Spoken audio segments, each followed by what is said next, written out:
তুই ম্যাথ করবি একটা, ম্যাথ করবো 10টা। তুই যা করবি তুই আমাকে জাস্ট একটা জায়গায় বিট করতে পারবি না, সেটা হলো আমার ওয়ার্ক এথিক।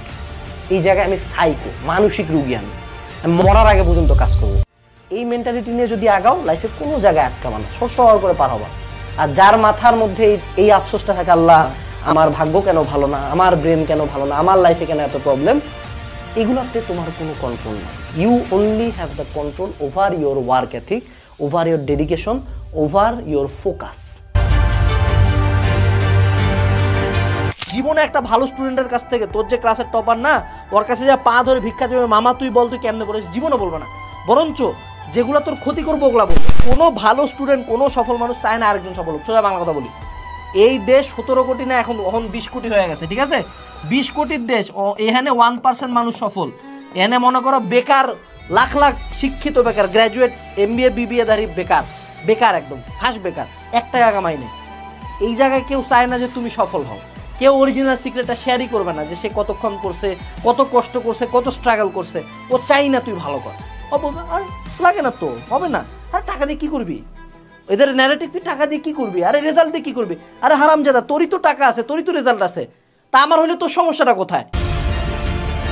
তোমাদের ব্রেনে একটা গার্বেজ কিছু হারামজাদা পীর ঢুকাই দিছে যে তোমাকে একটা চ্যাপ্টার খুব ভালো মতো পড়তে হবে। দেখো, এরা এতটাই নিকৃষ্ট মানে মানুষ যে নিউটনিয়ান মেকানিক্স বা নিউটনীয় বলবিদ্যার উপর 30 ঘন্টার ক্লাস দিছে। একটা জিনিস বুঝ বাবা, তুই যদি নিউটনীয় বলবিদ্যার উপর 30 ঘন্টা ক্লাস করিস, তুই কিন্তু জাস্ট একটা সৃজনশীলের প্রিপারেশন নিছিস, একটা সৃজনশীল আর 2টা MCQ। This is not a very good chapter. এত মানে এমন বাপ কোনো চ্যাপ্টার না যে 30 ঘন্টা লাগে। অর্গানিক কেমিস্ট্রি হলে মানতাম, এটা তো সেপারেট জিনিস।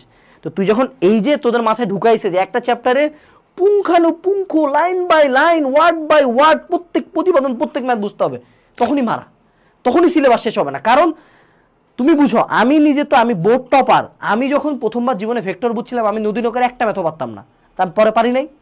তোমার ব্রেন কখনো একবারে সব ইনফরমেশন একদিনের হবে না। যে গোটা পৃথিবীর সবচেয়ে ভালো সাইক্লিস্ট, সেও প্রথম দিনে সবচেয়ে ভালো সাইকেল চালায়নি, বছরের পর বছর চালায় ওই জায়গায় গেছে।